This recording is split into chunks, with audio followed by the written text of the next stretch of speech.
המטרה של התרגיל הזה היא לעזור לילדים להתמודד עם החרדה שהמצב הביטחוני מציף בהם, להקל עליהם על ידי בנייה של תקשורת פנימית דווקא מול הפחדים האלו. ולמה זה חשוב לייצר תקשורת פנימית בריאה? כי כשאנחנו משתיקים נושא מסוים, לא משנה אם זה אצל ילדים או גם אצל מבוגרים, כשאנחנו משתיקים נושא מסוים, כשאנחנו נמנעים מלדבר על נושאים כואבים שמפחידים אותנו, אנחנו רק מגדילים את הפחד. השתיקה שלנו היא בעצם האוכל של המפלצת הזאת, היא האוכל של הפחד והיא רק מגדילה אותה.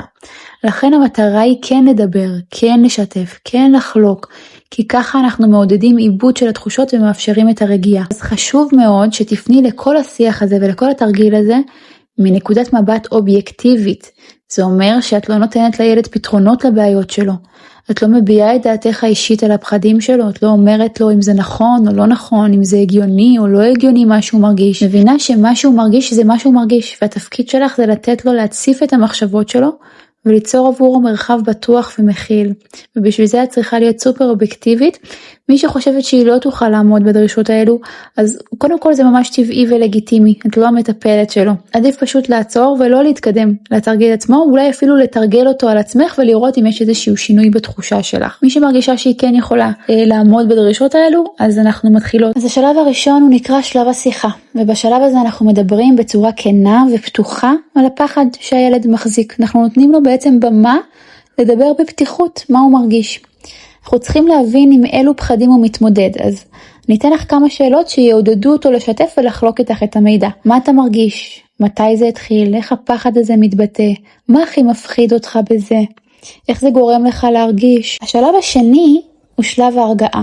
אז בשלב הזה אתם כבר שניכם מחפשים איזושהי תנוחה נוחה לשניכם, אפילו עדיף בשכיבה, ואתם מחפשים מרחב שהוא כמובן שקט ונוח, ואתם עוצמים את העיניים. אתם מתחילים לתרגל נשימות פשוטות, שאיפה מהאף ונשיפה מהפה. תתרכזי אחד איתו כמה דקות בנשימות שלכם, ולאט לאט תרגישו שניכם איך בהדרגה אתם מאיטים את הקצב. אפילו תנחי את הילד להאיט את הקצב לאט ובהדרגה, את הקצב של הנשימות. בכוונה אני מדברת ברבים, כי את עושה ביחד איתו את התרגיל. בסדר, שניכם נכנסים למצב של רגיעה. אחרי שאתם מרגישים מספיק רפואיים ומספיק רגועים, אתם עוברים לשלב השלישי, שזה כבר השלב של כניסה לדמיון מודרך. בשלב הזה העיניים עדיין עצומות, ואת מבקשת ממנו לענות על השאלות הבאות, מבלי לחשוב יותר מדי, פשוט להגיד את מה שעולה לו.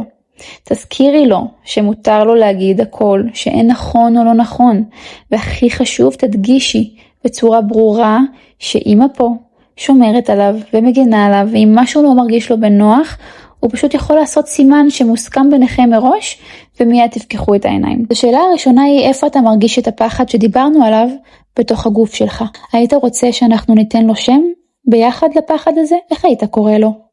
אם לפחד הזה הייתה צורה, איך הוא היה נראה? האם הוא דמות של אדם? אולי יש לו צבע? ממש תני לו לתאר בפרטי פרטים את הפחד ואת הנראות שלו. ככל שהוא יהיה יותר מוחשי, ככה זה יהיה יותר תורם לתרגיל.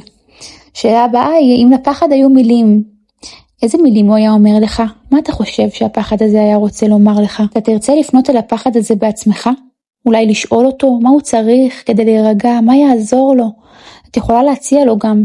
תרצה אולי לתת לו מים, תרצה אולי לתת לו לנוח במקום מוצל, אולי הוא רוצה חיבוק. כמובן שכל התרגיל הזה זה בעיניים עצומות, וזה כל שאלה לוקח זמן עד שהוא עונה עליה. כן, אני כאן נותנת לך את הפירוט במהירות. את יכולה גם להזמין אותו לומר משהו אל הפחד הזה.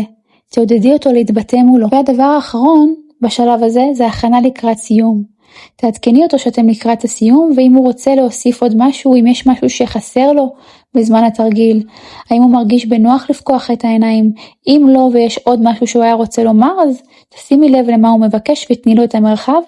אם הוא מרגיש שהוא סיים והוא מיצה את התרגיל, אז אפשר לעבור לשלב הבא. השלב הבא זה שלב 4 וזה שלב הסיכום. אתם לוקחים את העיניים שניכם, אתם מחייכים חיוך גדול ומתחבקים, ותביעי את הערכה שלך כלפיו, כלפי הכנות שלו, כלפי הפתיחות, כלפי ההתבטאות והשיתוף. כי באמת אם הוא הגיע עד לכאן בתרגיל, זה באמת לא מובן מאליו, וחשוב מאוד בחלק הזה לעשות איזושהי אינטגרציה של הדברים, לאבד את מה שנאמר בתוך המרחב שיצרת לו. אז את יכולה לשאול אותו, איך היה לך?